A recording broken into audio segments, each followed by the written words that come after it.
When people confess online, they don't expect anyone to take them seriously. It's anonymous, it's late at night, it's just text on a screen. But sometimes those posts aren't fiction. Sometimes they're warnings. These are 4 of the most disturbing Reddit confession posts.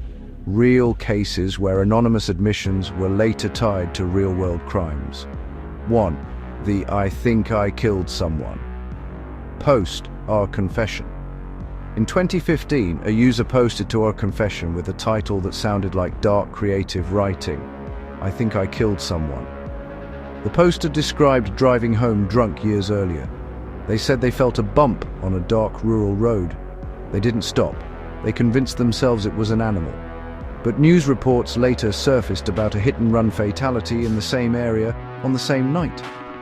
Reddit users began comparing timelines. The details aligned closely enough that users reported the account to authorities. The post was eventually deleted. Law enforcement never publicly confirmed whether the post led to an arrest, but what disturbed readers wasn't proof. It was plausibility.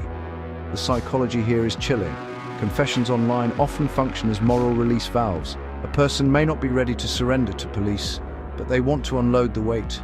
Anonymity lowers inhibition, and guilt looks for somewhere to land. 2.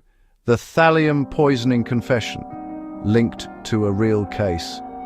In the early 2010s, Reddit threads began resurfacing old online posts tied to a disturbing poisoning case. A woman named Lana Clayton was later convicted in South Carolina for poisoning her husband with eye drops containing tetrahydrozoline. But before her arrest, online forums, including Reddit discussions, showed anonymous users describing how certain over-the-counter substances could induce cardiac failure if ingested in quantity. The eerie part wasn't a direct confession. It was the trail of research-like discussions that, in hindsight, mirrored the method used. After Clayton's arrest in 2018, users began connecting archived posts and forum patterns to the timeline of the crime. While not a clean "I did it" confession, the digital footprint revealed something disturbing. Sometimes, intent shows up online before action does. Criminal psychology calls this leakage, when individuals reveal parts of their plan indirectly before committing an act. The internet becomes rehearsal space. 3. The Luka Magnotta online warnings. Before Luka Magnotta committed a murder in 2012 that later shocked the world, users on online forums, including Reddit, were already discussing him. Magnotta had posted videos of animal cruelty under various aliases. Users on Reddit and other platforms noticed escalating behavior and began tracking him. Some threads openly speculated, if someone is escalating like this, it won't stop at animals. Those predictions turned out to be tragically accurate. After Magnotta committed murder and posted a video online, archived Reddit discussions showed that internet users had identified warning signs months earlier.